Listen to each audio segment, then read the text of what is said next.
Oh, wow. Hey, everybody. Welcome to another episode of the Total Basis Podcast. I am your host, Felipe and and with me, as always, is Sean Flannery. Flannery, how you doing this evening? I am awesome. This is back-to-back days. This is like double the excitement, right? Double the pleasure. Except we get to talk about disappointing people. But we're going to be excited about it because maybe they have some hope left. Disappointing people, that's what I do on a regular basis. It's right in my wheelhouse. All right, so yesterday, for those who were fortunate enough to listen, we talked about hitters who have disappointed. Today, we're going to talk about pitchers. And of course, the rules are that they have to be on a roster as of yesterday, Sunday, May 23rd, over at the Baseball Life Fantasy Baseball League. So every single one of our league mates is represented, including present company who is hosting tonight's episode. And we actually get to hear from one half of Dong City. We're going to see Henry's team and see what he did to disappoint us today. So really quick, before I start, I come home, I rush home, and this is waiting for me outside the door. And for those who have not gotten word yet, we are recording live every single time from the greatest group of people you're ever going to find over at Facebook, the Baseball Life Facebook group. I guess this was waiting for me. This thing is heavy as hell, by the way, but this thing was waiting for me outside when I got home in the hot Chicago heat. So I'm hoping that this, for those that can't see it, tell us what it is. So there's a bunch of it's a care package, it's a sympathy package with perishable items inside. And like I said, I'm kind of concerned that I was sitting outside in this Chicago heat, but that's not about what's inside. It's the gesture that counts, right, Sean? As this is I guess Henry and company, although Henry does not want to take full credit, someone over in our little family, Sean. Do you know anything about this, by the way? I had no inkling. All right. I was innocent of this crime. I know nothing. Move along, officer. All right. Do you have a warrant? You can't ask me that question. Okay. So yeah, for those who don't know, my grandfather recently passed away. And it's been a very, very rough couple of months with my family. My mom hasn't gotten over it. I try my best to just grieve in my own little special way, which does include, these are therapy sessions, in case you didn't know, Sean, for me and my grieving process. I am totally a qualified therapist to help you.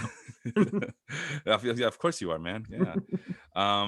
But it was nice to, and you know what, for a while, I forgot all of, it's, it's complicated. You know how the grieving process goes and death in the family, but it was just a really nice gesture from my people over at the life groups.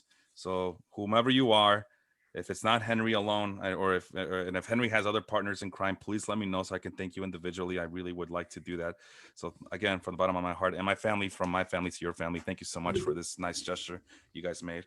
I'll let you know if I get sick from the cheese. And if you are not watching live in the Baseball Life podcast group or just the Baseball Life group on Facebook in general, we are being chimed in with the double lovely pair of the host of Dong City. Both Vince and Henry are chiming in, and Vince is stealing my joke, which I just used pre-show, which was water crackers is also what Felipe calls me while I'm swimming. That is not what Felipe calls you. That is what I call you, because we are both crackers. And honestly, you as a singular would just be a cracker. So both of us in the ocean at the same time would be plural crackers in the ocean. Honestly, if me and Vince had to do a show together, I think it would be 4 hours long. And if it's going to be 4 hours long, we might as well do it in the ocean. Get all shriveled up and, pruny and stuff. That would be a fun show. Don't tell me with a good time there, Sean. Wow. I've been thinking that we should talk to them and see if we can borrow each other's hosts and just do an episode with each other's hosts, just to get a different dynamic going. I've been thinking about that. So it's funny that you mentioned it. So we'll have our people talk to their people and see how it goes. All right. So we'll get no banter to get going here. So let's get to it, because we have a lot to cover. Again, I already set the rules. They have to be in our Baseball Life League, and there they are in all its beauty. 12 very disappointing pitchers into the 2021 season. And you know what, Sean? I wanted to get your did you want to do like an up and down kind of thing? Because I feel like we talked about these hitters yesterday right here, but we didn't really make any suggestions as to how long before we can drop them, or should we just give up on them, or should we just keep them for as long as possible? It is June, or we're at the doorsteps of June. This is usually the time where fantasy owners have a tough decision to make in terms of putting up with these hitters or these players or not. So let's just go with you, lightning round style. Yes or no? Francisco Lindor, do you drop him? No, God no. June 1st? No. God no. Javier Baez, you don't drop him either, right? No. Alec Baum, do you keep him around? No. Even in well, yes, I keep him around, but I don't drop him. Even in a redraft league, even in a redraft league. Okay. DJ LeMahieu, well, that's an easy one. Yeah. Jorge Soler, if you're Leon of the Step Back Podcast, do you drop him? Keep him, Leon. Keep him. Ozzy Albies, this is disappointing, but you'll keep him around. I don't like him, but you got to keep him. Keston Hiura. He is probably the one player on this list. He was just called up today, so obviously the powers that be in Milwaukee did not listen to us last night. That's a tragic disappointment. He is the one guy that I probably in a redraft would drop just because he's been sent to the minors. The same issues that plagued him at the majors showed themselves still in the minors. He is very much a high risk, high reward guy, but he's the one guy, if you really see somebody on the waiver wire you believe in, he is probably your drop candidate. Okay. All right. Well, I if I have on my team, I feel like I owe it to myself to get a good sample size going, maybe 14 game sample size, and see how he bounces back from the minors. But from what you were telling us about it yesterday, it's not looking too good for him. So I mean, the thing with him is he was likely already dropped in most redraft leagues. So he is more of a pickup candidate rather than a hold on to candidate. Interesting. I'll check out the numbers from CBS to see what the percentages are. Kyle Tucker, obviously, you don't drop him at all. Nope. Okay. He has been the guy that is raging back from the poor April, and that you should not be worried about at all. Wow, I feel sorry for you if you are worried about him. Max Kepler, I'm not giving up on him, but do you suggest other people to give up on him? No, not at all. All of the peripherals looked well above average. He is dealing with the same splits issues that have given him trouble in the past, and I haven't double checked on that injury prognosis, so I would recommend you do that because I haven't done that yet because I didn't know we were going to do this segment because we like to keep things off the cuff. No, man, I wanted to throw you a curveball and see if you could think on your feet and check out your improvisation. And I am obviously Keston Hiura or Javier Baez because I feel like I am swinging and missing all over these. These are softball, man. These are relatively softball. Keston Hiura, 48% rostered over at CBS Sportsline. You know how I feel about CBS Sportsline. I do trust them. I do trust their ownership rate a lot more than I do Yahoo and ESPN. I'll tell you that much. So 48%. So there's a coin flip chance that Hiura was dropped a while back ago, like you mentioned. So Kepler, I'm definitely holding on a little bit longer. How long? I don't know. I do have a little bit of depth on my own team, so we'll see. Eugenio Suarez, I have him. Oh, by the way, Matt Bushnell, I just tagged you. Sean says don't drop Max Kepler just yet. I just tagged him. Eugenio Suarez, I have him on my points league. I'm not giving up on him, but do you suggest others to give up on him? You probably invested too much in terms of draft capital, and you look at the numbers so far as you have up put on that beautiful powder blue teal spreadsheet display. He is batting 149 right now. So you would have to think that there's no place else to go but up. Yeah. I hold. All right. That's what I want to hear. I also want to say that Vince said I was going to make the same Hura curveball joke. You know how boring of a podcast that would be if me and Vince went on the same thing? People would literally fall asleep because neither of us would stop talking. You know what it would be? It'd be vanilla. Yeah, it's funny because we're white. Yeah, maybe we won't do the white on white crime, the Latino thing. Maybe we'll just racially mix. Like we'll do the America version of these podcasts when we do the crossover episode with Dong City. like I said, have your people call my people. Yeah. Manuel Hernandez says he's a big Oakland A's fan. He's already chiming in. Chappie is a disappointment at the bat, and sure he is. But do you give up on him? No, right. because we are seeing it's a lot of what we've seen so far from Matt Chapman. Lots of swing and miss, but the power is legit. And coming off a major surgery, there usually is a small bit of time in terms of getting back to normal. And if Matt Chapman gets anything back to normal, we're banking on that 25 to 30 home run power right in the middle of a playoff contending lineup. You can't give up on him so far. Granted, Jet already did in our league because he was dropped, but I would not give up on him. Okay, and then I didn't realize that Aaron picked him up immediately after. We did talk about Jet just trying to make up for bad drafts by just going ham on the waiver wire. So maybe that's the secret to his success. But, one man's garbage is Aaron Zook of Earl, the defending champion. Zook of Earl. I love it. I've been doing that for forever now. I'm just now hearing it. Zook of Earl. Lourdes Gurriel Jr. I would have given up on him. I wouldn't even have drafted him in the first place. But you, Sean, you're a big fan. Would you give up on him? No, I wouldn't. I've always believed in the hit tool. I'm not giving up now. I was actually watching some of the Toronto-Tampa game earlier this afternoon because it was the only early afternoon game. He's had several multi-hit games so far on this homestand. They are about to officially leave Dunedin as their home park, which he was like batting over 400 at. So maybe he might take another small step back, but it does appear that Lourdes Gurriel is getting hot. And with his hit tool, like I said, I buy into his hit tool. I thought he was better than Gleyber Torres, and I will stick by that until somebody is burying me in the ground. All right. If Lourdes Gurriel was in Yankee Stadium and playing the Orioles 19 times a year, Yankees fans would feel the same. Don't give me that look. For the people that are not watching in the Baseball Life Facebook group, Felipe was just giving me mega eyes. And I'm not going to stand for that because Lourdes Gurriel is a good hitter. I think he is a better hitter than Gleyber Torres. And I think he's not in a better lineup, but he's in a great lineup. And the hotter he gets, the higher they'll move him up the lineup.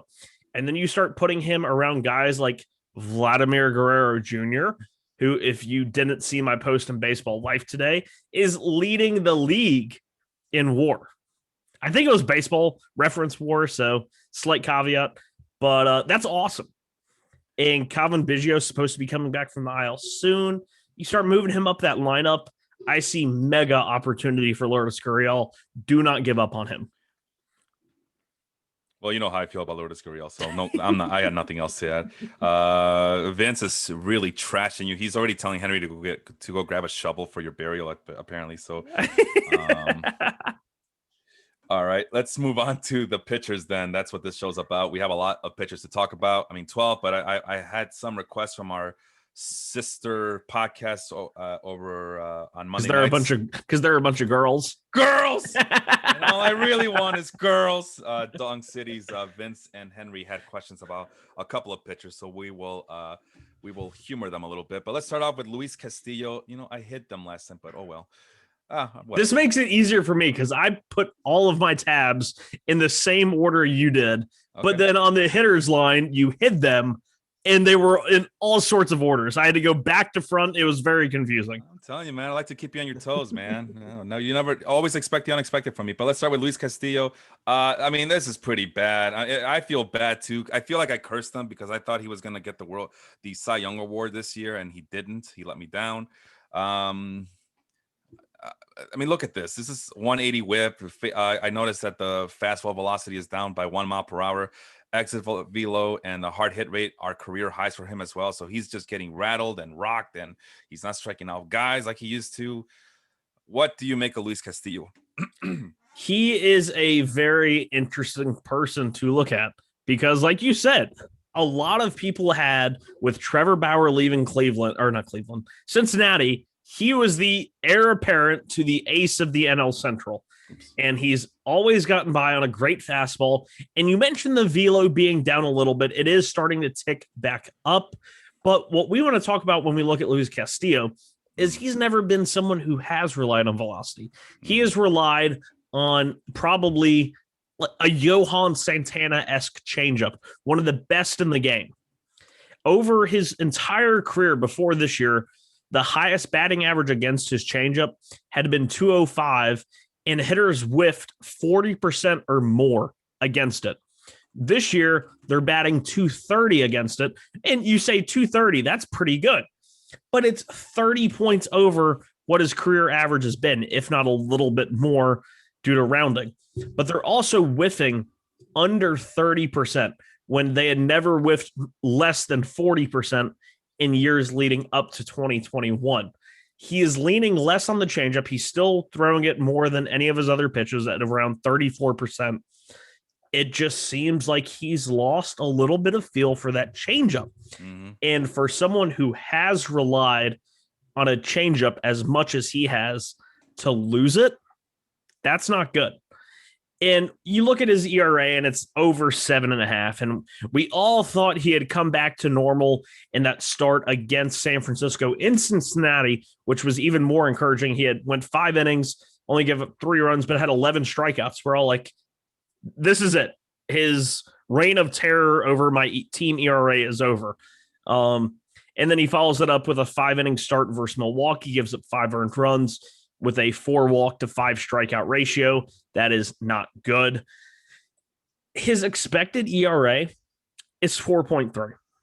So maybe there is a little bit, teams are still chasing against him, which is good, but he is, struggling into some bad luck, but there's enough signs in the peripherals to say if you drafted him in the second round, which a lot of people did, you've probably already passed the point of no return.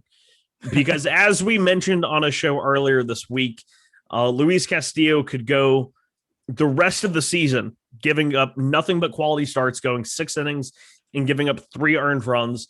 And if he did that for every single start the rest of the year, his season-long ERA would be about 5.5. Yep. And if you invested second-round draft capital in that, then good luck next year. It can't be that bad. It can't be that bad, right? As a Mets fan, I'm telling you, it can be that bad. Well, here's the thing about him. And man, I don't even know where to go from here, but it sounds like it's kind of, well, the expected ERA that you just mentioned, it just sounds like it's the same thing that you just talked about with Eugenio Suarez. It's like it is so bad right now that there's only one way to go but up. And with Luis Castillo, his pitching numbers are so high right now that there's only one way to go but down. But it doesn't sound like you're as optimistic as you are with Castillo as you were with Suarez there. I'm not, because he is someone who has relied so much on that changeup, not only in getting weak contact, but in getting whiffs. And his whiff total has just, essentially cratered. The last 2 years, it was 35% and 33%. This year, it is a career low 24.5%. And if he's not getting the whiffs, he's always been a spotty command person. His walk percentages the last 3 years has been between 8.5% and 10%. That's not great. Yeah. But he has gotten enough whiffs and gotten enough weak contact to negate it. But this year, that's not there. And I know we've probably spent too much time on Luis Castillo, but he is likely the highest drafted player we've talked about so far, both with the hitters and are going to talk about with the pitchers. And for him to struggle as much as he is, I think deserves the extra scrutiny. Yeah, because we already talked to him, like you said, we already talked about him in a separate episode. And all right, well, I guess the final question for you is, when do you give up on him? Is it yesterday? Is it today? Is it sometime in mid-June? When do you cut bait? With the second round draft pick, how do you cut bait? It's one of those, you hope you can put him on your bench. And maybe if he gets a start against the Pirates, or it sounds so crude to say, oh yeah, stream your second round draft pick. But obviously running him out there week after week is not working. Yeah. And Cincinnati has shown no, willingness to say, we're going to put him on an aisle stud. Just find something that's wrong with him. I mean, say his fingernail hurts. Just give him a week off. Give him a week and a half, 2 weeks off. Get him back to normal. Get him adjusted. Let him go blow away some single A hitters like Jacob deGrom did and get some confidence back, because obviously it's not working right now. So I wouldn't drop him just because you can't. I feel like he is undroppable, but geez, he's killing you. Oh man, that is I guess that's the best way to go, is just to stream them against better matchups. But like you said, second round pick, Cy Young award winner over here, preseason Cy Young award winner. That's what I predicted. That's a tough pill to swallow. You've mentioned to just drop him into the minors. He does have 2 minor league options, so it's a. You see, I don't think they would ever option him. I think it would be more of a ghost IL stint. Yeah. I see what you're saying. All right. Yeah. And get him on a rehab assignment. And, because if they straight option him, that's like Matt Harvey-esque. Yeah. He actually might be able to refuse the assignment. I'm not sure if he has enough service time to refuse the outright. I know Matt Harvey did that. I know Oliver Perez did that with the Mets back in the day. He might be above that. I'm not 100% sure. Okay.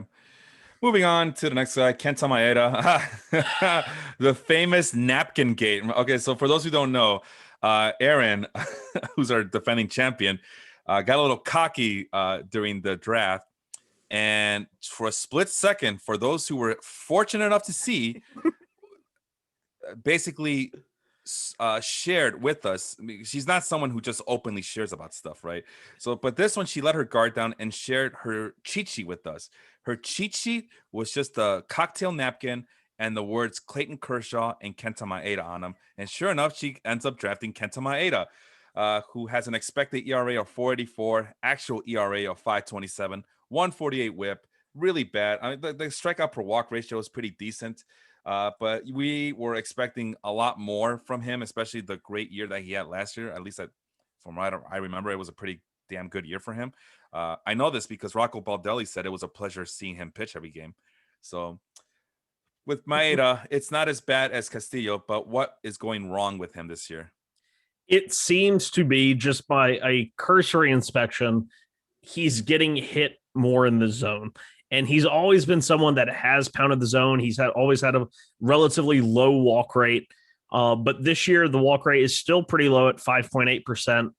But his fastball and sinker, the sinker's always been hit relatively hard. But the fastball this year and the sinker especially are just getting pounded. And the velocity is, slightly down on it. Not something that you'd be typically worried about. But the whiff rate on the breaking stuff, which he has made his 2 primary pitches the last 2 years, the slider and the splitter. Last year, the slider had a whiff rate of 33%, and the splitter was 45.5%. It was a nasty pitch. This year, both of them have sub 29% whiff rates. He's not generating the same amount of whiffs. They're hitting for a higher average versus both of those pitches. And I believe he was my candidate for the AL Cy Young after he received votes in 2020. And just like your candidate, Luis Castillo, it's not working. And I drafted him highly in the TG FBI League as my pitcher number 2. And you gotta tell the folks what that stands for. Come on, man. That's the Great Fantasy Baseball Invitational.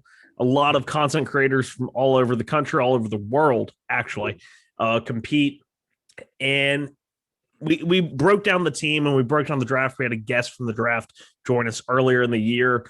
And I was really excited about my Kenta Maeda pick.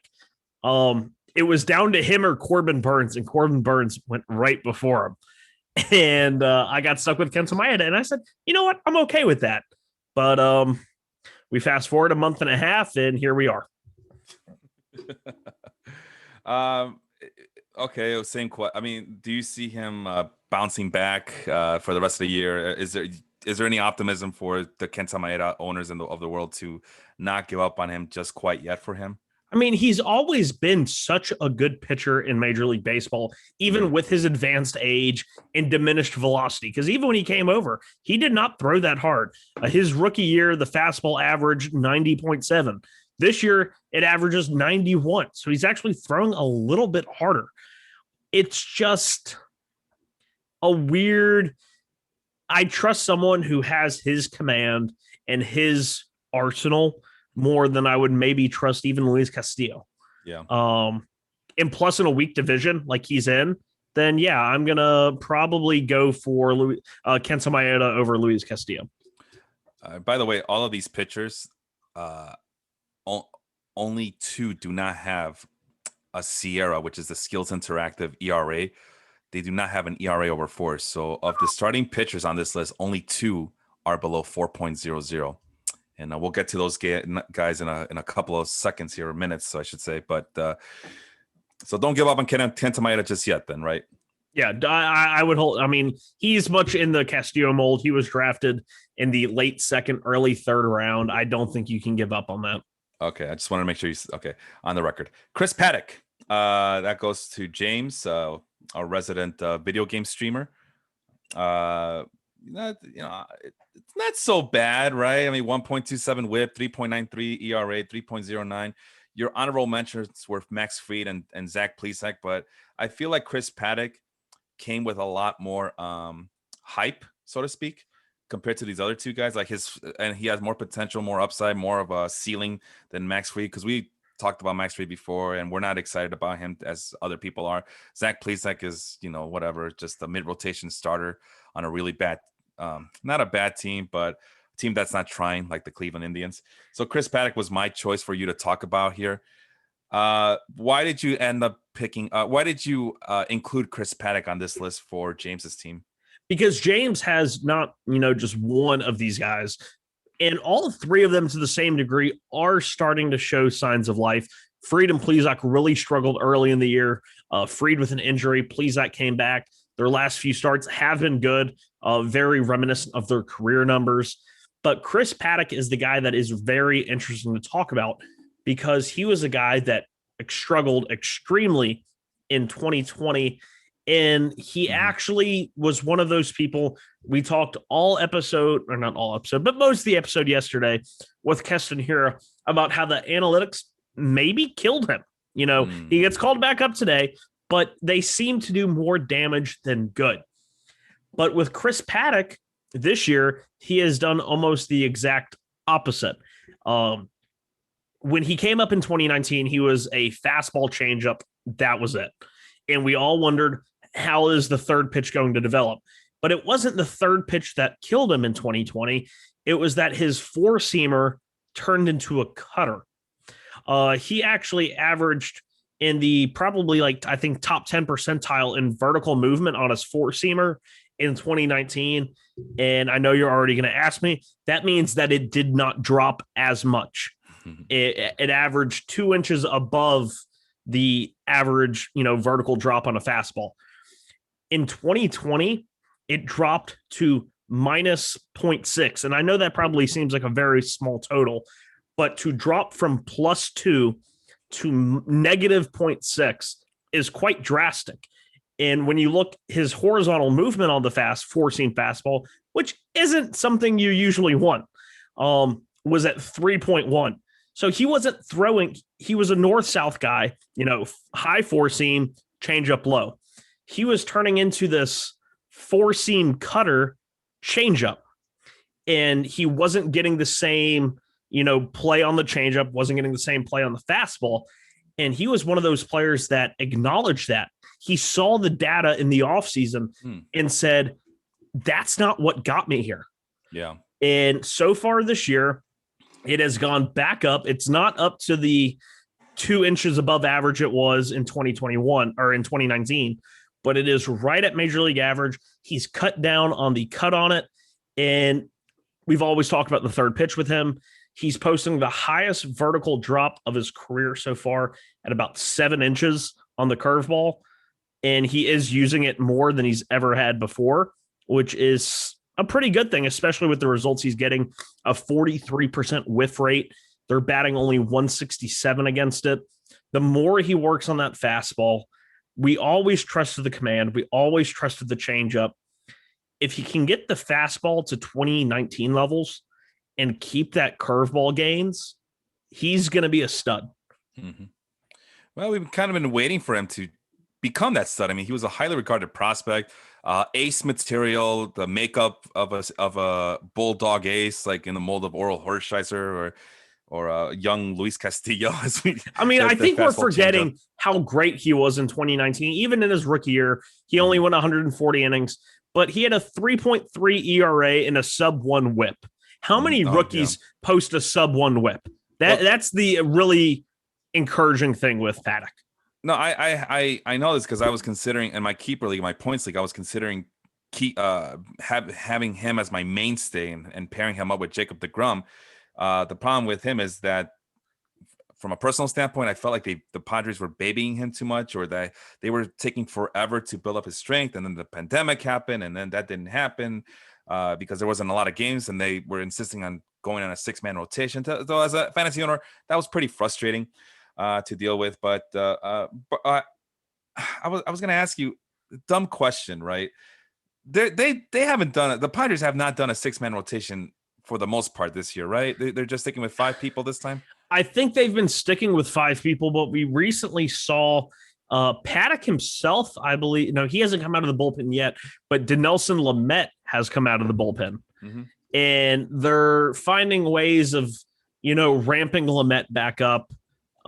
Actually, I have Giolito's, who's flash. He's next. But I do believe Paddock actually did come out of the bullpen one of these games. Okay. And let me pull it up, and I can tell you exactly. No, he has started every game. Okay. But they have the personnel to do it. So always be wary of that. By the way, for those who don't know what this Sierra number is, Sierra is a statistic that I know it from Fangraphs. They use that statistic, and it's basically trying to isolate all the factors that a pitcher can control by himself. But they're also including batted balls, unlike some of the other statistics that only deal with strikeouts, walks, and hit by pitches and home runs given up. This Sierra statistic actually tries to account for the batted balls in play. So it's basically his ERA if the batted balls in play were league controlled for an individual pitcher. And with all that said, in a vacuum, Paddock would still have an ERA over 4. But his actual ERA is like 3.93, so it's pretty darn close. But like I said, there's a lot of reasons to be optimistic about Chris Paddock, and we move on to our guy Lucas Giolito, who I mentioned. He's actually one of the few guys on this pitching list who has a Sierra below 4, but he recently got torched. I forgot what team it was that killed him, but then he bounced back against the Minnesota Twins and pitched a dandy of a ball game. And he has White Sox fans, including this guy right here, thinking that he is back. I mean, he is on my fantasy team. I'm hoping that he is back, and that stretch where he nearly cost me my grip on our fantasy baseball league, Sean, the Baseball Life Fantasy League. It almost cost me my grip to loosen up too much for comfort, but it looks like he's back. 4.35 ERA, 119 WHIP, which is respectable. The fielding independent pitching is at 4.32. And again, this is that one, right? FIP, field independent pitching. Literally, what if there were no fielders behind the pitcher? How much could he dominate? And that's strikeouts, walks, and home runs given up, right? Well, according to FIP, he would also have an ERA over 4.32 if it wasn't for his defense. So, career high barrel rate. Lots of peripherals are suggesting that there's a lot of issues going on with Giolito, but you, Mr. Pitching Savant, what do you see on your end? Well, the actual, batted ball data is not great, as you have mentioned on your beautiful spreadsheet. Career high barrel rate, which is not a good thing a pitcher wants. Yeah. The strikeout and walk rates are okay. He is slightly below 30%, which is he's been well over 30% in the last 2 years in his what has been considered the Giolito breakout. But if you look at the expected ERA, which takes into account the strikeouts, walks, and batted ball data, his ERA is 3.8. And when you compare that to his true breakout of 2019, his expected ERA was 3.5. So it's relatively close. Yeah. The main issue this year, the changeup is still phenomenal. And in that you mentioned he, got kind of shelled by the Royals 2 starts ago, 6 innings, 5 earned runs. And then in that start against the Twins, he went 8 innings with 11 strikeouts. He really used the changeup a lot in that start against the Twins, which is his best pitch. And he is using it even more than he's ever used it before. And that's been a common theme the last few years. But this year is his breaking ball. He's hanging it over the middle. It's getting hit hard. He's given up 3 home runs on his slider alone, when in all of 2019, which was a full season, he only gave up 4 home runs against that pitch. And it had a whiff rate then of almost 42%. And this year it has dropped 10% to a little over 31%. The changeup, he's almost devolving, as we might say, into a Chris Paddock type pitcher, where he's lost the breaking ball and he's starting to really rely on that 4-seam changeup mix. And the velocity on the fastball is down, but it's not a negligible amount down. But right. The whiff rate is. He is missing far too much over the middle part of the zone, while the last 2 years he really lived on high fastball, changeup at the bottom of the zone. That's not working as much as it is this year because he's missing too much middle instead of high middle. Fascinating. That's really fascinating. So yeah, that would do it if the velocity isn't there and it's the movement's not there like it used to be, from what I gather from you. So he has to adjust his pitching arsenal to continue to be that ace pitcher that we all depend on him to be, in terms of fantasy. And if you're a White Sox fan, like I am, don't ignore the hat. Just, I'm surprised people haven't asked me, why aren't you wearing a White Sox hat? You're such a White Sox fan. Well, this one still fits. As you can see, I haven't had a haircut in a long time because of the pandemic. So, I'm trying to avoid all that, safety first. All right. So that's Lucas Giolito. So obviously I'm not giving up on him anytime soon. It sounds like you're suggesting that not to give up on him either. Yeah, he's another one of those guys like Castillo who was probably drafted too high that you just can't afford to drop. Shoot, I kept the guy. All right, now we get to your team, Frankie Montes. I wonder if Manuel Hernandez is still around, because now we get to talk about another Oakland A's player. But again, decent strikeout per walk, but the ERA is really high at 4.79, 1.40 whip, which is really high. I expect the ERA of 4.50 and a field independent pitching of 4.62. Even the peripheral suggests that Montes is not as good as we thought he was just a couple years ago. What's wrong with him this year? Had a extremely rough month of April where his ERA was over 6. So far in May, over 4 starts, he has a 3.2 ERA. The whip is about where we would expect it. He's always been a slightly higher whip guy. The thing to really focus in on with Montes is his breakout year of 2019, which he did suffer the PED suspension in the middle of, was that split finger really became like the go-to pitch for him. He had a whiff rate of 40% that year. He came back last year, had a whiff rate of 50%, even though he used the pitch less because it was getting hit more, which is a very interesting mix. They whiffed on half of his splitters, but also batted .333 against it. So you could really see, especially when you take into effect how much pitchers usually lose touch of the splitter, which is a relatively common thing when you look at guys that throw splitters. This year, he has bumped up the usage slightly more. They are back to struggling against it. They are batting slightly higher than it was in 2019. Whiff rate is up to 45%, but he is primarily a sinker pitcher. And we look at guys that sink their fastballs.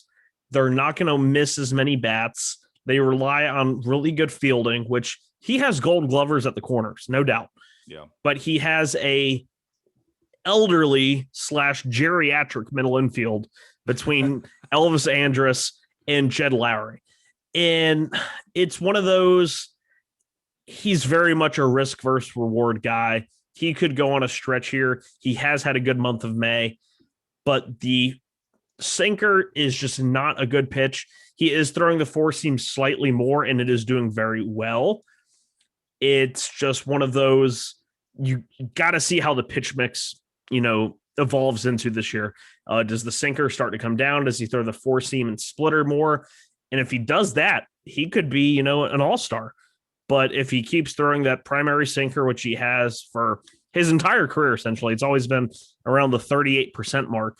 He's just going to have to rely on his defense, and that's a tough thing for a pitcher to do, and it's a hard thing to predict in terms of pitcher success. Oh man, wow, it's a shame. It's a real shame. I honestly thought that the PEDs would have given him another year or two of him trying to reach that upside that we all had hoped for him.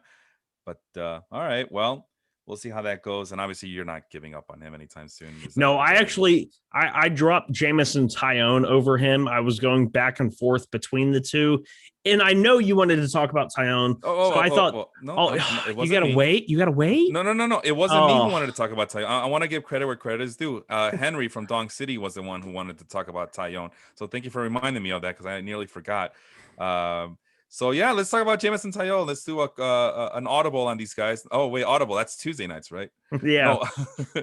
So yeah, Jamison Tyone, former Pirates prospect. We thought that he would be another pitcher on the long line of former Pirates who do well in other places. Unfortunately, he lands in New York, where it's probably not the best place to go if you're trying to kind of rebound on your career. But he's the guy who had testicular cancer and bounced back pretty well, and was able to come back and be a starting pitcher in Major League Baseball level. So what's the deal with him then? It's more of a what park is he in? He's always been one of those guys, really solid control. That has not changed. The walk rate is up a little bit from his last few years that he pitched in Major League Baseball, but he's actually posting the lowest expected ERA in about 2 years. Since 2017. I didn't want to drop him. I really didn't. But it's one of those, what division does he pitch into and what ballpark does he pitch in? So far, as he's gone to more four-seam breaking ball combo, getting out of Pittsburgh where he threw, a lot of sinkers. He's completely ditched the sinker. That's not a thing with Jamison Tyone anymore. And it's working wonders for him because his four-seam fastball, which he's throwing over half the time, he's throwing it around 94 miles an hour on average. They're only batting 220. The expected batting average is even better. It's under 190. They're whiffing 30% of the time of it. He's locating it. If you look at his hot zone on his four-seam fastball, it is in the perfect spot, right at the top part of the zone. You love to see it. He's always had a good slider and curveball. The slider right on the corner, down and away to a right-handed batter, right where you want to see it. It's amazing, honestly. But the thing to acknowledge, the more he pitches up in the zone with his fastball, the more he throws his curveball, which he is doing, he's going to get more fly balls. He has a career high fly ball percentage, and it's not even close, of 30.5%. The closest time he's been to that was in 2018 when he was at 21%. So dramatic increase in fly balls. And tell me if you've heard this before, but fly balls in the American League East, specifically Yankee Stadium, is not a good combo. Yeah. So far this year, he has an ERA over 5. It is what it is. The expected ERA is about 3.5. Like I said, I like Jamison Tyone. It's just when you compare him to other pitchers in other environments, he is the easy guy to dismiss because of that environment. And when you see the uptick in fly balls and the fact that he's pitching half his games in Yankee Stadium, I got to look the other way. I got to find somebody else. Well, if I'm desperate for pitching, I'd still take a flyer on him. I mean, he is, like I said, former highly regarded prospect. He has that ex-Pirates factor, which is a real thing, as we're seeing. At least I want to believe it's a real thing. At least as to anytime we can shit on the Pirates a little longer, I'm all for it. The fastball's a little down at 93, 94 mile per hour.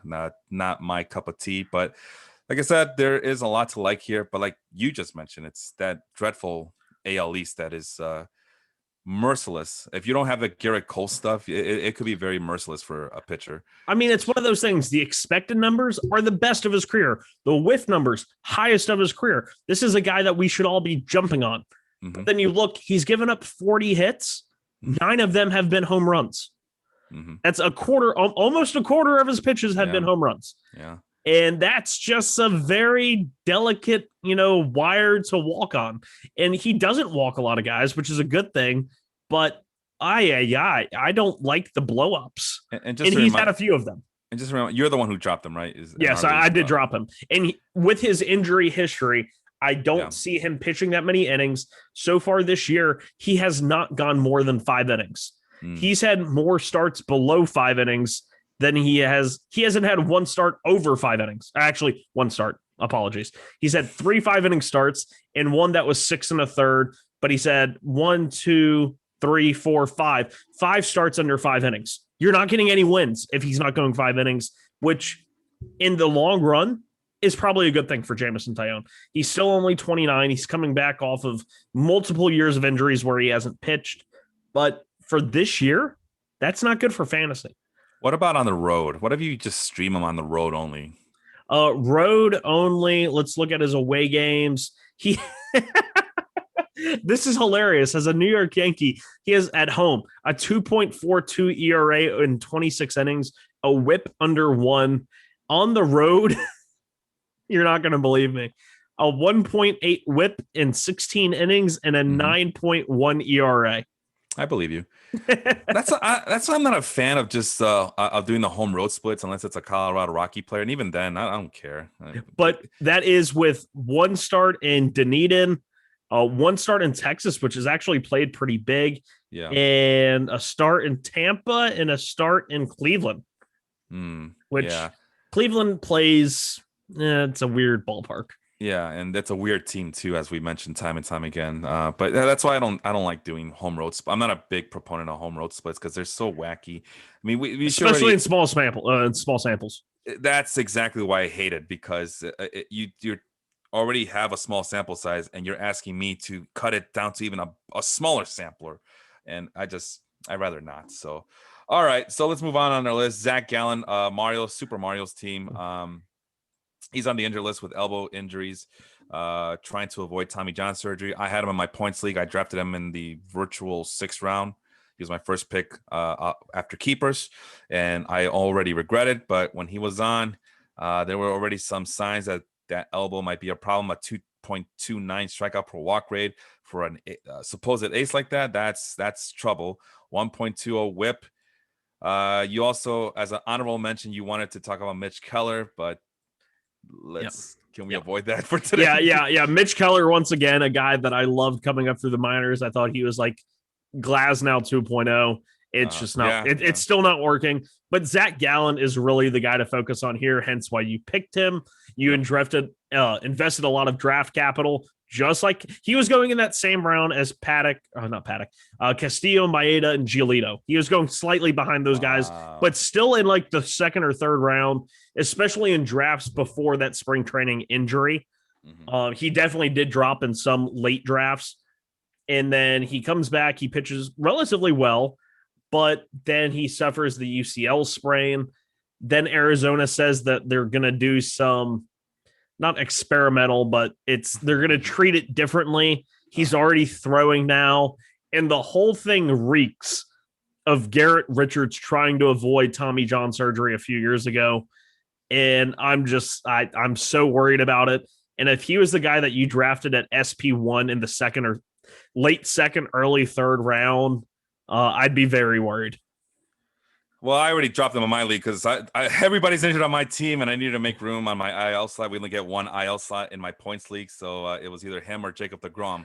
You tell me who I should keep around for the long haul here. But I also like Christian Yelich, Jordan Alvarez, Ketel Marte on the injured list. So yeah, it got ugly in a hurry. But even when he was out there, he wasn't very promising, and it looks like we might not see him for the rest of the year. At least that's my prediction. You over there listening, tell us if you are expecting to see Zach Gallen perform again this year sometime. I'm expecting to see him come back. Okay. The question for him is going to be, when he comes back, how long does he stay back?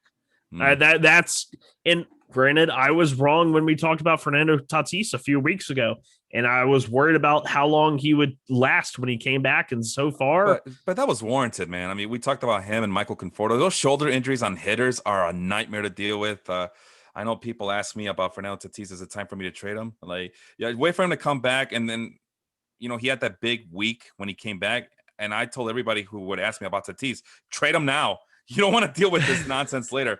He's already 22 years old. He has that back problem. He has a shoulder problem.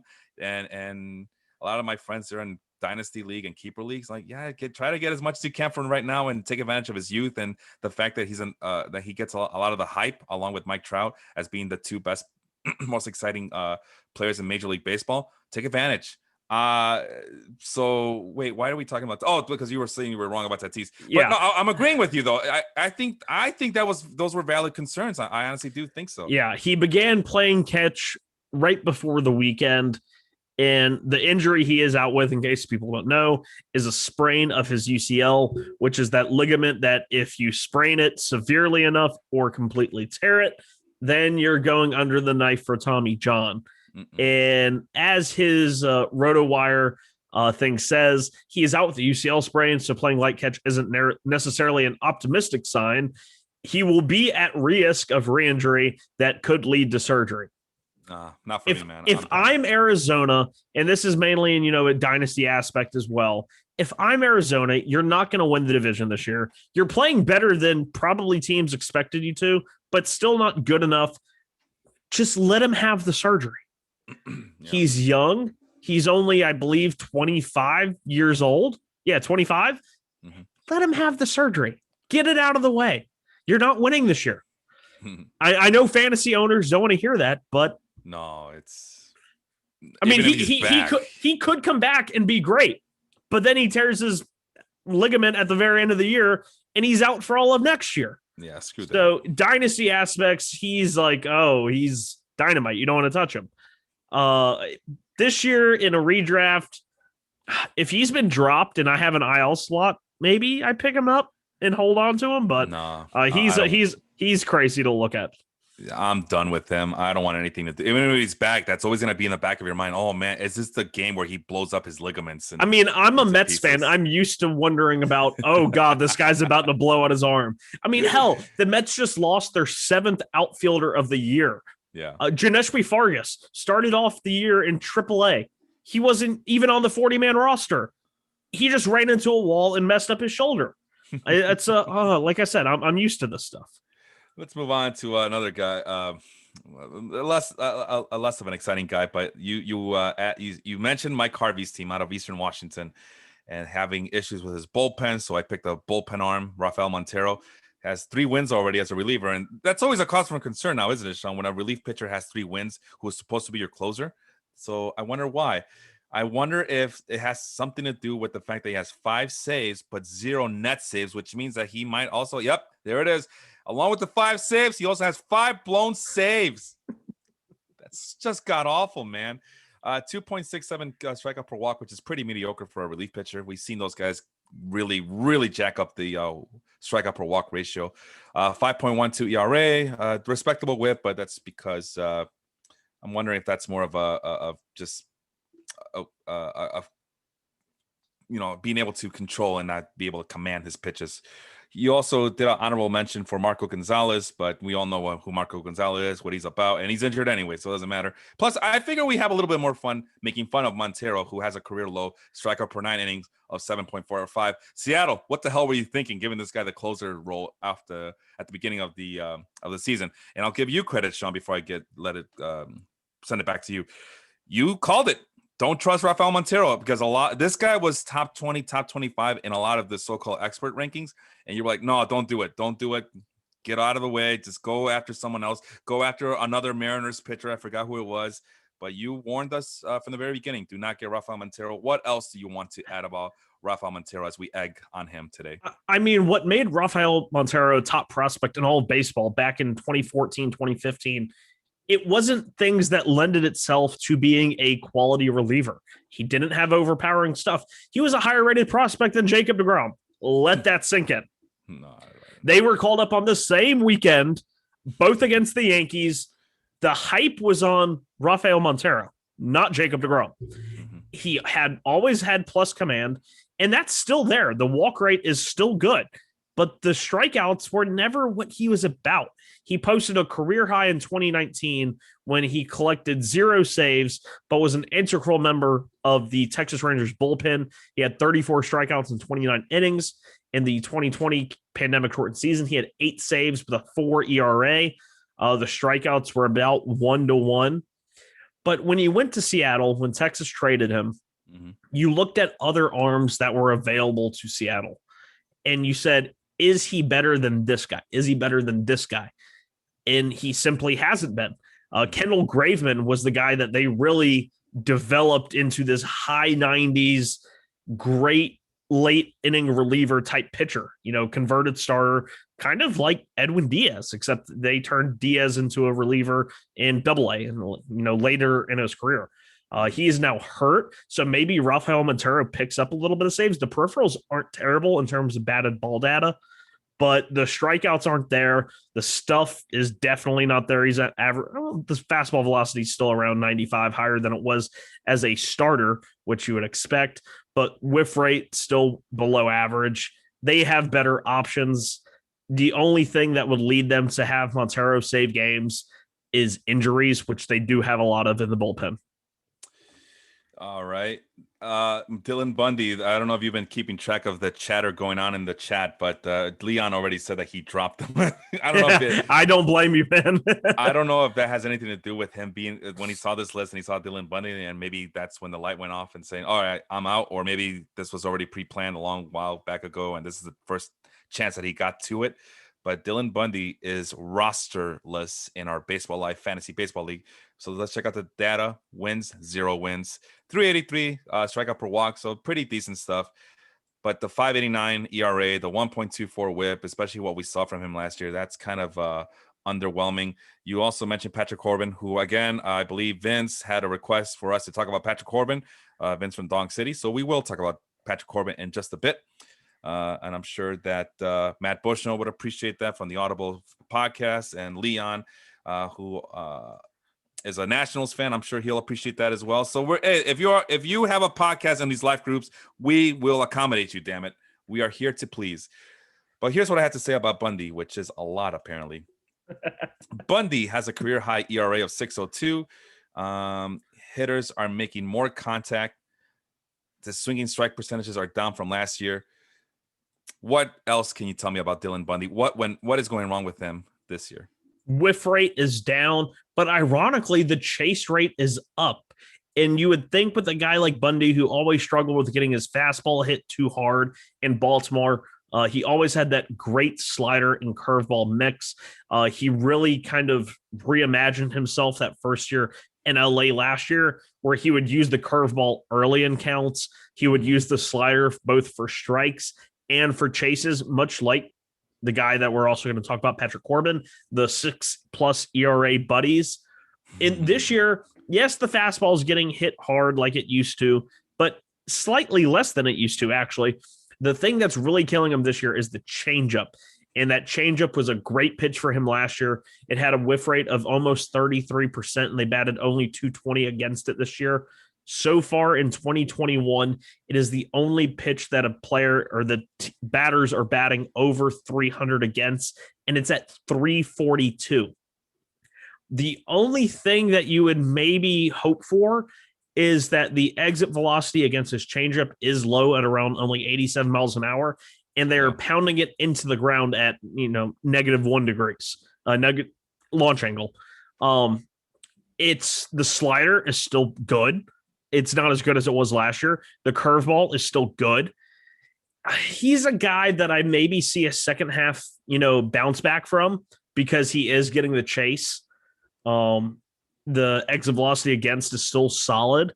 Yeah. But it's not fooling guys like it was last year, which is something that I worried about when you looked at his 2020 numbers and a shortened sample size, that maybe over a full season, Dylan Bundy's numbers wouldn't have looked as good. They wouldn't have looked Cy Young like they did last year.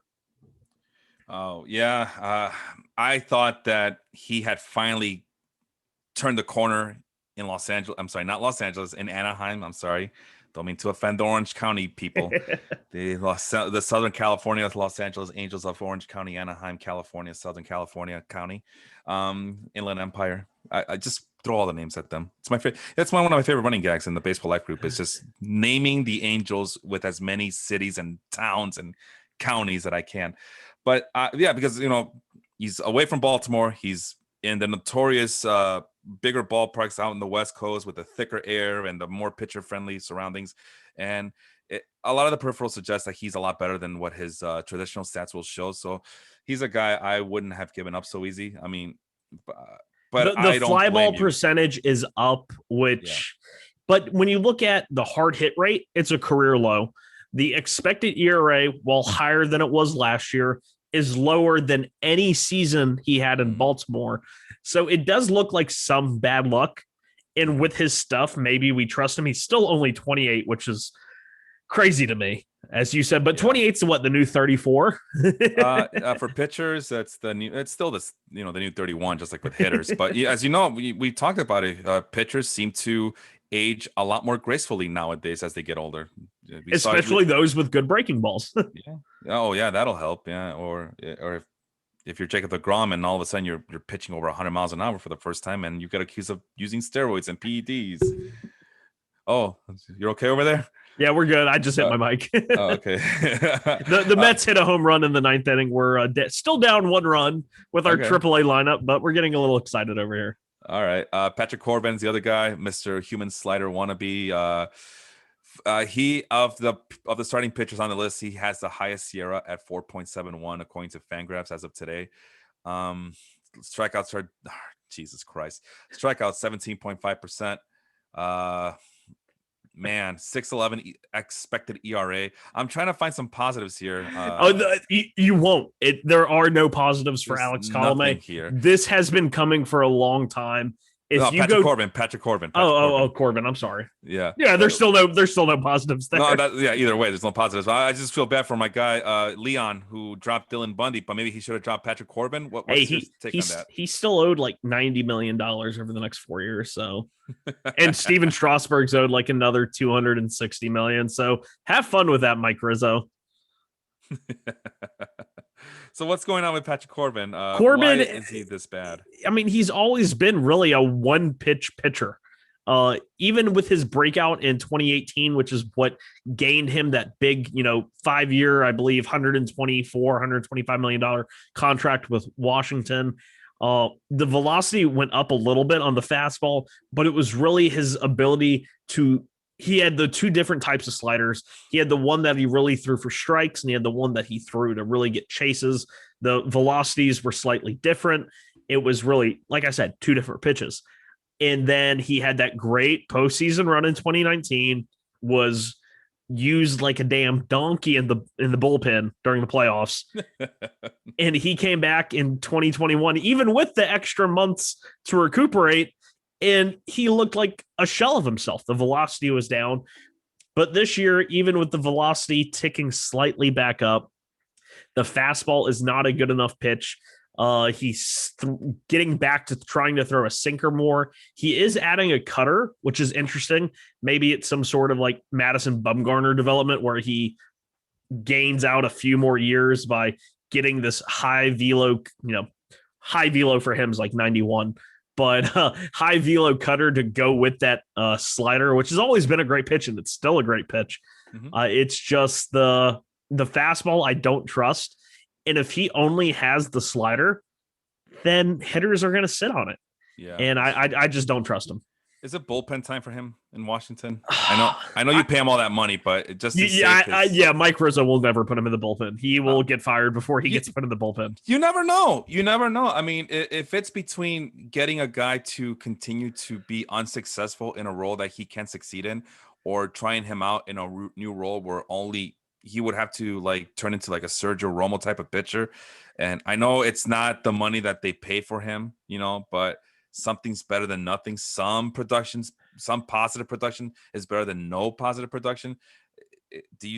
Would that be justifiable enough to just put him in the bullpen and see if he can figure things out in there? I think you just have to wait for him to try and figure something out in the rotation. One, because they don't have any other options in the rotation.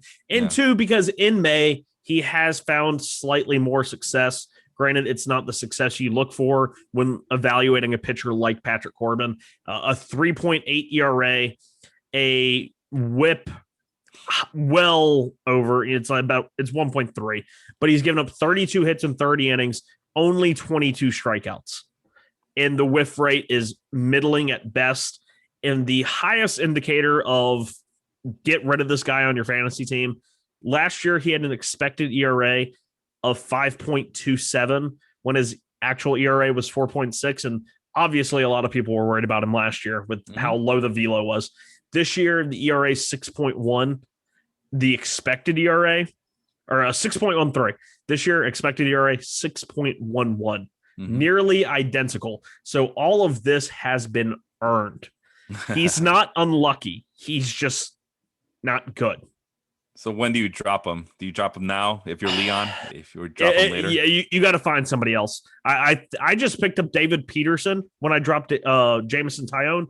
Yeah. I'd put David Peterson well over Patrick Corbin. Jesus. Well, call me masochistic. I'm Mexican, masochistic, I guess, but Mexichistic. Mexican. Call me a Mexichistic. I think I would give him like maybe at least 2 more starts and see if there's something that shows up. If there's like a little bit of a comeback for Patrick Corbin, I just think that he might be a little bit too talented to be this bad. But it is hard to argue. I mean, he was this bad for several years going into 2018. I know. Just anyway, let's move on then. Alex Colomé, again, I like thrashing these relief pitchers. So this is an easy one. This is a softball one. You mentioned when you told me about your list, you all you told me about with Jet was that his bullpen sucked, and that's just the short term of what we talked about. So here it is. Colomé, one of the most overrated relief pitchers ever, has 2 wins already, 2 saves, -1 net save. So that means, he has more blown saves than actual saves, a 2 strikeout per walk ratio, which is really terrible for a relief pitcher, 4.96 ERA, 1.47 whip, just a horrible, awful, no good, very good pitcher. He has the highest walk BB per 9, walk per 9 ratio since his rookie year, and his expected ERA is at 7.02.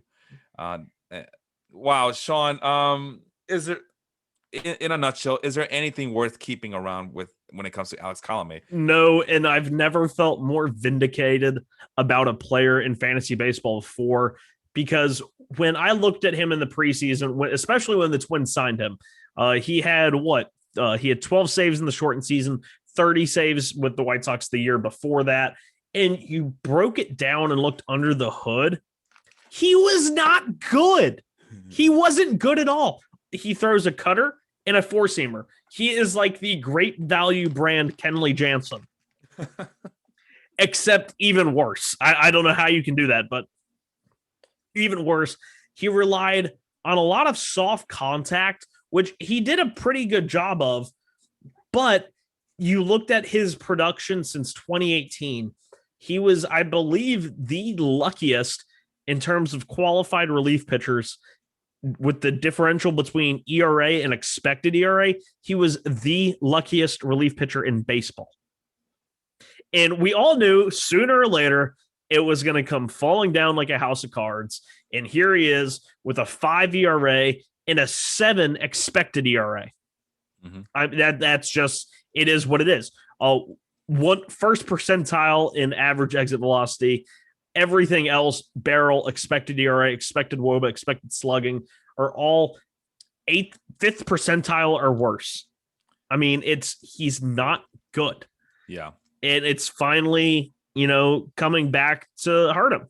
I mean, that cutter has always been pretty good at getting soft contact, but sooner or later he has to throw more than just a cutter, and he has that 4-seamer, and that's all he has. He doesn't have anything like below 88 miles an hour. And hitters are just going to zone in on that, and they have. Yeah, a friend of mine asked me earlier in this month. I'm trying to remember exactly when, but I basically told him, you got to drop Alex Colomé. He's has no value, does not give you anything. I'm surprised you drafted him, but you could save face now and pick up someone else. Jet, on the other hand, our buddy Jet from Wisconsin, he's still holding on. I don't know what he sees in him, but he's holding on. I mean, he's done a good job of going into cutting the waiver bait. wire and cutting bait. And for some reason, he just sticks around with Alex Colomé. I don't know why, but because Hansel Robles sucks, and they don't want to give Taylor Rogers the closer job. Which I don't care if Taylor Rogers doesn't get the closer job. I just don't want him to. I don't want Taylor Rogers to be bad either, which sucks for me too because I have Taylor Rogers on my team, thinking that he was gonna. I thought he was gonna get all the holds, and he doesn't even get that either. So whatever. Anyway, let's move on. Kyle Hendricks, yeah, buddy, over at Whelan's team, he does have 4 wins. I mean, he's always been a guiled and crafty guy, but 382 strikeout per walk ratio, which is, I believe, okay, it's not the best, but it's up there on this list. But he has a 4.74 ERA, which is not the point of getting a Kyle Hendricks on your team. 1.50 WHIP, which again, not the point of he's supposed to be a control artist, and it looks like he's having some issues with command because I don't think he has a very high strikeout. A high walk rate. Where the hell is he? 4.9. So yeah, it's a command issue with him. It means he's getting rattled and he's getting rocked. Let's see here. What else did I put up on him? Kyle Hendricks, highest home run per 9 of his career at 2.01. So yeah, that'll mess you up. Expected ERA of 5.04. Strikeout rate. I mean, he's always been a low strikeout guy, but at 18.8%. So he's not even hitting the 20% spots anymore like he used to. That's not gonna cut it, man. Lowest since 2018. So we argued about this in the offseason in March as we were getting close to the season. I've never been a big fan of Kyle Hendricks as an ace type material pitcher. You were arguing otherwise. I forgot the exact argument that it was, but that's neither here nor there at this point. I just wanted to point out that he's not ace material, like I mentioned. He's no Kevin Gossman, like I mentioned before in March. So a little bit of victory left for me. But go ahead, say your spiel. Why should we still believe in Kyle Hendricks at this point? Yet another example of a absolutely terrible April, completely ruining the entire spread of a pitcher, because outside of April, he has started 4 games. He's gone 3-1 with a 2.36 ERA, a 1.28 WHIP, which is high, and a 7-1 strikeout to walk ratio. That sounds a lot like Kyle Hendricks of old. And he's still getting a pretty solid chase rate. You know, the whiff rate is still low, but that's what we expect out of Kyle Hendricks. Still in the 90th percentile in walk rate. It's sub 5, which is basically where it's been for the last 3 or 4 years. Yep. The expected ERA has jumped. I believe that has a lot to do with the fly ball percentage has gone up. Line drive percentage has gone up. Ground ball percentage has gone down. For a pitcher, that's not good. And the changeup, which was always a great pitch for him, is getting hit hard. The sinker is still doing what it's done. I mean, he's always had one of the best sinkers in baseball in terms of a usage amount and effectiveness. It never gets hit hard. It's still not getting hit hard. It's just that changeup has really kind of slowed him down. But he's a guy that I would throw a trade offer to whoever owns him and like offer somebody that you drafted really low that's maybe having a solid year and get Kyle Hendricks now. Because 1, his stats from May don't affect you. And 2, he's Kyle Hendricks. So go get him. I'm not giving up on Kyle Hendricks. He's been too good for too long, been too underrated for too long to just implode like nothing. If you get him for the rest of the year, you will not regret it. That's going to be my declaration of the day. Well, here's my counter. Here's my 2 reasons why it might not be worth getting Kyle Hendricks. Number 1, if you get Kyle Hendricks, you have to start him. So that's a risk you have to be willing to take. I'm not willing to take that, so I don't want him. Number 2, he's Kyle Hendricks. So those are my 2 reasons to not get Kyle. I mean, I like the guy. He has a good demeanor, has a nice prospect. Not prospect. He's been so good. But it's always something with him, and I know that he can get deep into ball games, but it's always something with him. The other day he gets pulled after 83 pitches, and that's with him giving up soft contact to a bunch of Cardinals. I think they were facing the Cardinals. Yeah, they were facing the Cardinals, but he was still getting lit up by all the big boppers. I mean, I know you could say that the big boppers. It was a quality start. He went 6 2/3, 1 earned run. I'll take that. And he got pulled off after only 83 pitches. So if he was a quality star and he's so dominant, why is he getting pulled off after only 6 2/3 innings? That's what my thing is. And that's always been the story with Kyle Hendricks here in Chicago. Like I don't see him as that ace. Mid-rotation, fine. Mid-rotation in fantasy, that's fine. But people want to talk to him like about him like he's like this uber top 10 starting pitcher, and he's not. he's an okay pitcher, but he's nothing more than above and beyond okay. That's just the way I see him. I don't understand. I mean, people think he's Greg Maddux. First and foremost, stop comparing him to Greg Maddux. He's not Greg Maddux. God damn it. You know who he is? He's Jamie Moyer if he's lucky to be Jamie Moyer at this point. You know who he is. If he pitches for another 15 years, Kyle Hendricks, like Jamie Moyer did, he's probably a Hall of Famer. Because that would put him at like a 22-year career. That would be awesome. But Jamie Moore's not in the Hall of Fame. That's just it. I mean, but he had better years than Jamie Moyer did. Well, I mean, first and foremost, what did we talk about last time? Jamie Moyer pitched in a steroid era, comic book hitter friendly era of baseball. Kyle Hendricks is in the middle of a pitching renaissance, as we talked about on yesterday's show. And he's as vanilla as you can get.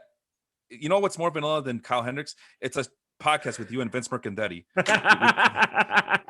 Call it Dong Basis or Total City. Total City. That sounds about right. Cracker City, I think it was there. So there, I finally got to use the word cracker on the show. I don't think I used it earlier today. Let's move on to Juris Familia. He belongs to Jacob. Another one where you're like, I don't like his bullpen. All right, well, this is a guy who I look at his rate stats, like, okay, this is it. We're gonna talk about Juris Familia. 1 save, but he's at 0 net saves, which means he must have blown a save already. He has 2 wins, which always worries me when a relief pitcher has 2 wins already. 2 strikeouts per walk ratio, which is really bad for a relief pitcher. 2.45 ERA though, not too shabby, but a 1.71 WHIP. That's really bad.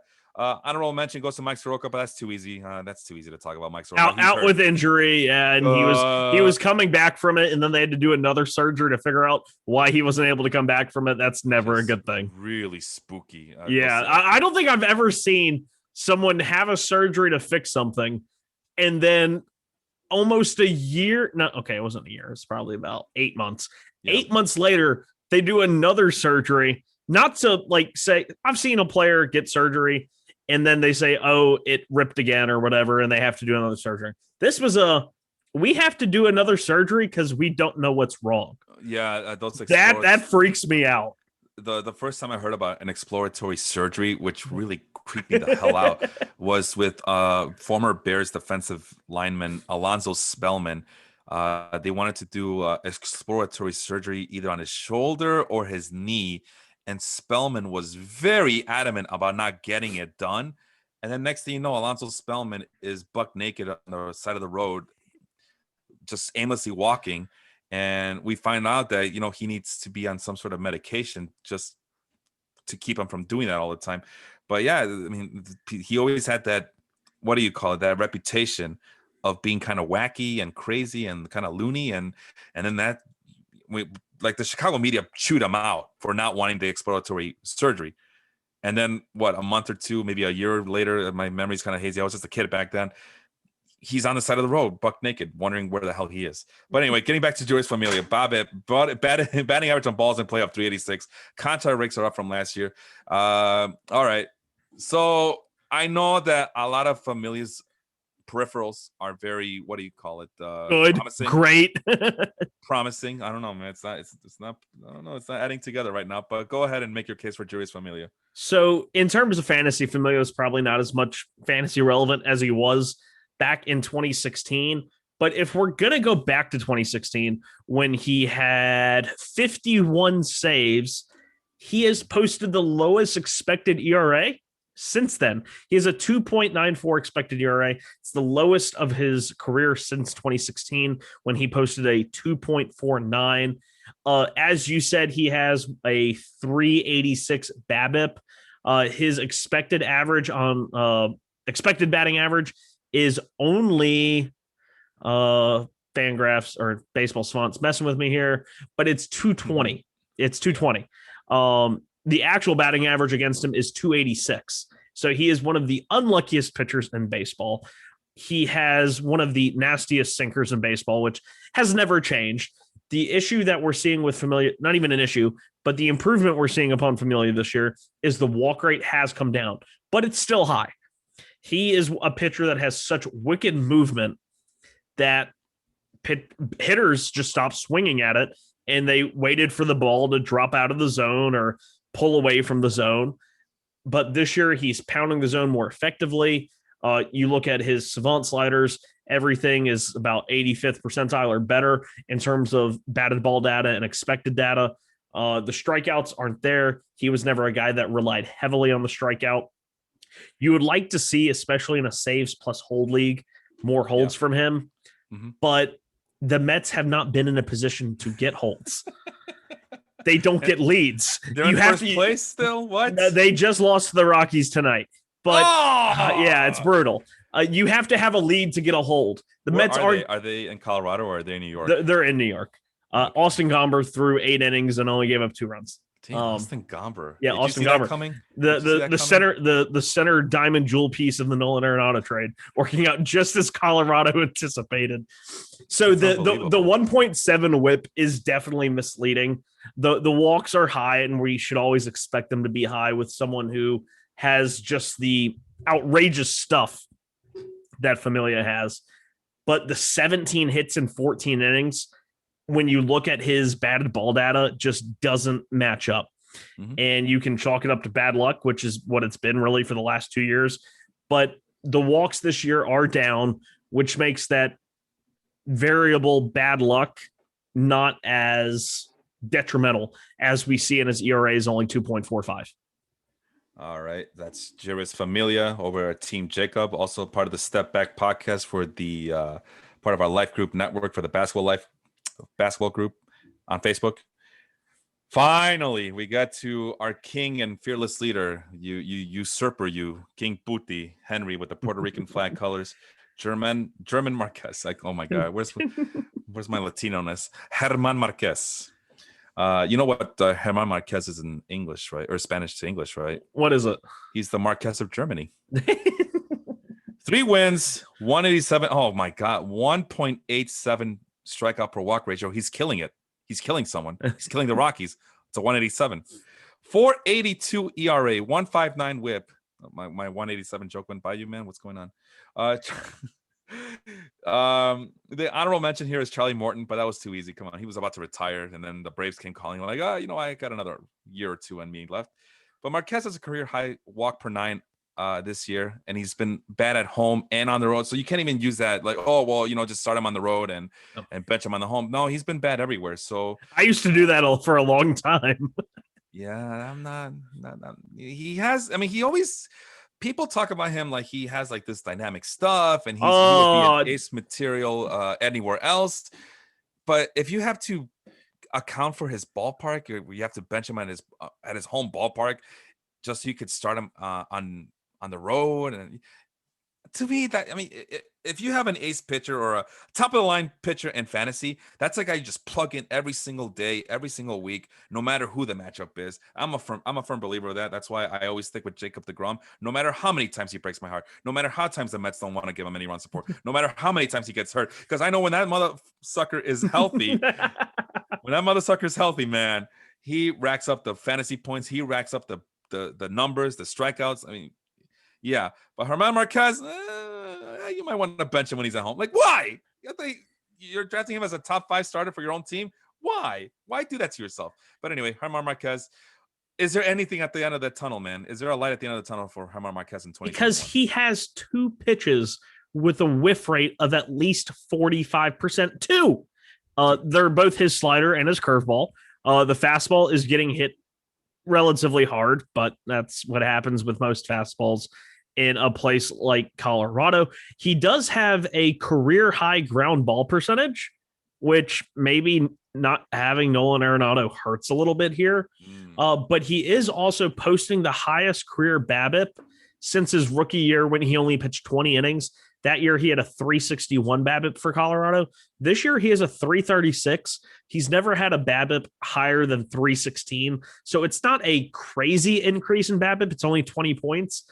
But career high ground ball percentage is something that you would like to see in Colorado. Anything you do to keep the ball, from traveling. But the home run to fly ball rate is back up from last year. Last year was his career low at under 9.5%. This year it's back up to his 14-15% range. He's a guy that prime candidate to be traded. And holy mother of God, when he gets traded, I want to be the guy that owns him. That's But that. is it that simple of a solution? If he just gets traded away from Colorado, everything resolves itself. I mean, because like I said, he's been bad on both home and away. So what makes In you a think? small sample size. What It's a small sample size, regardless, right? Last year in 2020, he had a 2.0 ERA on the road. In the year before that, he had a 3.6 ERA, which isn't great, but compared to his 6.2 ERA at home in 2019, we can keep going back in 2018, Yeah, keep going. 2.95 ERA. He has been awesome on the road in his career. I'm not looking.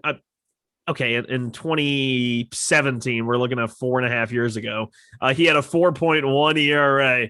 A whoop-de-doo, Basil. I told you he was a bum. No, no. I mean, I want to believe, I really do, but it's like Herman I Mark. don't know. He's only 26 years old too. Oh well, that's the new 30. I Yeah, hate you so much. like the 24 is like that's why in our league 24 is the cutoff for the minor league slots, because if you're 25 you're no longer a prospect. You're already like mid 20s and you're already peaking. There's no more PED usages, so yeah, you're already peaking at that point. It's not 27 years old, it's 25. Get your ass up. And well, actually, teams have to realize that 25 is already too old to be in the minors as a minor league prospect, but that's another argument for another time. And you know what? Jeff McNeil was in the minor leagues until like 26, 27. Yeah, so there's late bloomers. He was 33 years old when he got called up. I get it.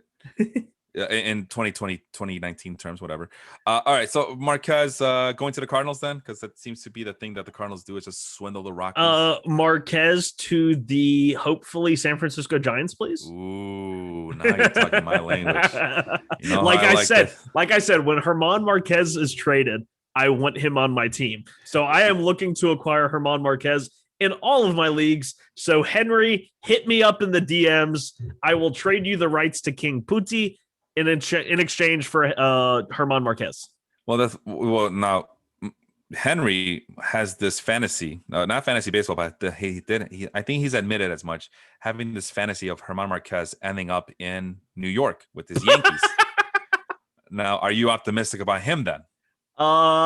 More so than Colorado, yes, but I'd be less optimistic if he were a Yankee. All right. Granted, the high ground ball percentage, really good breaking ball, it could work. Yeah, I just thought of something right now. What if he goes to Oakland? Now that could do some damage with that. Oakland has minor leaguers to trade. Have you seen their farm system?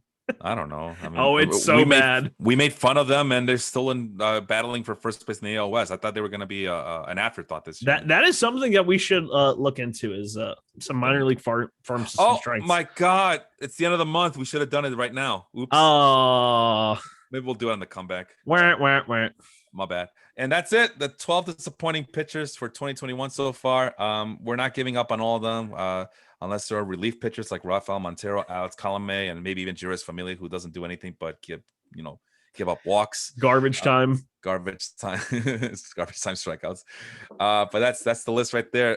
Let's do lightning round. Adam or don't Adam. I know we're long, but let's just do yes or no. I'm not gonna do because I went down to 10% for the hitters. You did a lot of guys yesterday. I was shocked by that. Yeah.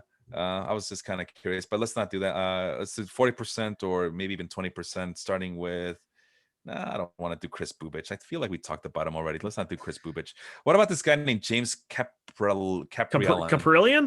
Caprillion, yeah. Yeah, he's awesome. The stuff's always been good. Health has been an issue. Oakland is pretty good at developing pitchers. I thought the farm system was a joke. You look at guys like Jesus Luzardo, AJ Puk. Granted, mentioning those guys, they are good at developing pitchers. They're not very good at keeping them healthy. So as long as he's healthy, he's actually worth starting. Yes. Yeah. Okay. Because I don't like the big gaps there. With the first start was on May 12th. His next start was May 21st. Yeah. He I think went on the IL for 10 days. I think that's what it was. Oh, okay. All right. What about Cody Poteet, who's another guy I've been hearing a lot about? I just saw him pitch against the Mets, and if the Mets weren't full of AAA players right now, they would have bombed him. Okay. There's Hansel Robles, but I don't care about him. Okay, how about this guy? Tariq Skubal. All right, so I had him in my points league. I gave up on him, but it looks like he's making a comeback. He's already been picked up in my league. Jerks going after my sloppy seconds, assholes. But Tariq Skubal, is he finally figuring things out as far as you can tell? He's a 24-year-old lefty. So if we go by the Steven Matz train of thought, he won't really figure it out for another 6 years. So you can hold pat on him. Okay. Lefties always take longer to develop. His velocity isn't great. He's got a great breaking ball. It's just he hasn't put it together yet. And like most lefties do, they take forever. Spencer Howard, yes or no? Yes. Okay, 24%. He made his first start. He struggled, but if the Phillies start him from here on out, yeah, I would take Spencer Howard over any of the guys you've mentioned so far. All right, that's good to know because I have him on my team so far. Let's go with John Gant, 25% owned. The Cardinals. Don't know if he's going to stick in the rotation with Carlos Martinez coming back. But if he does, Gant has always been a guy that's pretty underrated. He just really reminds me of Carlos Torres, which makes me think he's not really fantasy relevant. All right, well, then let's stop talking about him. Merrill Kelly. It seems like every time I want to give up on him, his name always shows up on the waiver wire as being somewhat productive. I don't know. Merrill Kelly, is this the time to buy on him, or do we just leave him on the waiver wire to rust? I would leave him out there. Okay. I always confuse him and Taylor Clark. I don't know why. I think Taylor Clark actually throws hard, while Merrill Kelly can barely break a pane of glass. But yeah, I'm more interested in probably Taylor Clark than Merrill Kelly. All right, Josh Fleming, Brad Keller. We talked about those guys. Fleming, already. I like Fleming. Especially, is he actually starting? Okay, so he's not starting, but he's being used behind an opener, and he's like consistently going 6 innings. So it's this really weird where he's almost always eligible for a win. And he's not going to get a lot of strikeouts. The whip isn't that high. It's only at 1.06 this year. He went 5-0 in 7 games in 2020. So he's still rookie eligible this year. So far in 8 games, he has 4 wins, only started 4 of those games. He's a really fun pitcher. I watched him in Montgomery a lot. He's a pitch to contact, good slider, sinker cutter guy. But yeah, I feel like he could be a sneaky source of wins. Okay. I'm set between 40 and 20%, but I just wanted to mention. Okay, here's another guy really quick before I go back up to the top of the list here. Drew Smiling, 29%. Every time I see him on the waiver, I'm like, should I pick him up? And then I dig a little deeper and do the research. And at the end, I just go, nah, I'd rather not. But another week, another Drew Smiley sighting. Is this the week to get him? No. ERA over 5, expected ERA over 5. I think he was a 2020 what do they call fake what do they call fake diamonds? I can't remember. I think there's a name for him. Cubic zirconiums? Yeah. He's an Atlanta zirconium. All right. The Jewel of the South. The Jewel of the South, fake. You know why it's fake? Because of General Sherman burning it down to build it up, and he took all the diamonds. Use the cheap material. Yeah, he took all the diamonds. Shine bright like a diamond. Okay, Corbin Martin. He's only 7% owned, but I wanted to talk about him because he has I believe he was a highly touted prospect as well for the Diamondbacks. It looks like he's going to be sticking in the rotation. He had a decent start in his first start against the Dodgers back last week. I am assuming you had to go and get him, right? He was a very good prospect in the minor leagues. He was what some would call the centerpiece in that Zach Greinke deal, even though it was more of 3 really solid pieces that Arizona got back when they traded Greinke. They got back Josh Rojas, who has been huge for them this year. They got back the DH Seth Beer, and they got Corbin Martin. Corbin Martin probably had the highest, upside of all of them. But right after being traded to Arizona, what happens? I think he pitched, I believe, only a few games and went down with Tommy John surgery. Or he had already been diagnosed with the torn UCL before the trade and they had to do medicals. But he's rehabbed. He's 25 years old. He throws pretty damn hard. The velocity in 2019 when he had a small cup of coffee was 95.5. So far this year, it's 94. But interesting enough, he's thrown 15 curveballs. Batters have whiffed on 75% of them. Interesting enough. And that does it. I have nothing else to tell you. I have nothing else to share with you. A little bit of housekeeping notes here. We are off this upcoming Sunday. That's where we're here on Monday night. I forgot to mention that at the beginning of the show. Sorry about that. But we are here on a Monday night because we're not going to be here next weekend because it is Memorial Day weekend and we want to take a break and enjoy our holiday just like everybody else. So you will see us soon enough. I am off. This is probably my last show until Father's Day next month, as I have to take care of some things, and it's my baby's first birthday coming up soon. So there's a lot of party planning going on, and my wife needs me more than ever. So I have to take a break from the show. So I'm gonna be looking in the mail for my invite. Long we'll want us to broadcast as Zoom wise. Yeah, hey, why not? When I was at the softball game on Saturday, my brother FaceTimed me for my niece's first birthday. She had her little Dory cake. She was like face palm. Like she was very hesitant when they called us. It was very cute though. Yeah, I'm sure you're gonna enjoy it. Oh, it's gonna be fun, but it's gonna be just between me and you. I'm getting a lot of flashbacks to our wedding day. But yeah, Sean will be looking for a backup to take my spot. I mean, I'm irreplaceable, like Beyonce, but I'm sure. But the show must go on without me. So, Sean, good luck to you in finding a replacement. Or if anything, just go solo, man. Those are usually fun times as well.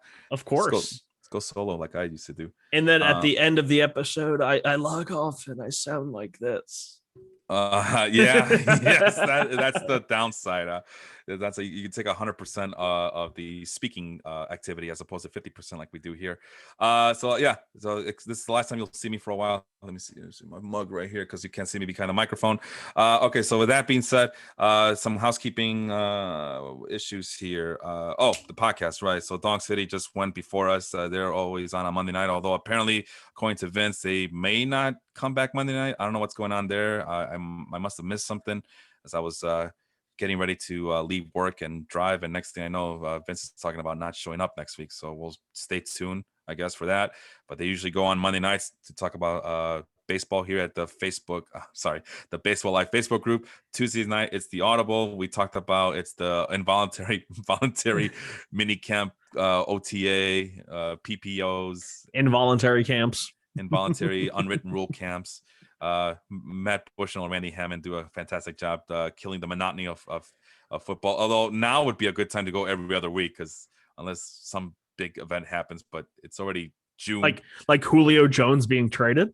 Okay, so I guess there is something to talk about. He says I'm out of here. He said that on one of the ESPN talk shows today. Oh, it's Fox Sports 1. He said I'm out of there, man. He goes Skip and Shannon over at Fox Sports 1. He goes, yeah, I'm out of Atlanta, but I don't want to go to the Dallas Cowboys either. So hey, his Kia dealership is like right down the road from me. What, Julio Jones? Yeah, he has a couple of car dealerships so far. Oh, good for him, man. Kia, huh? Okay.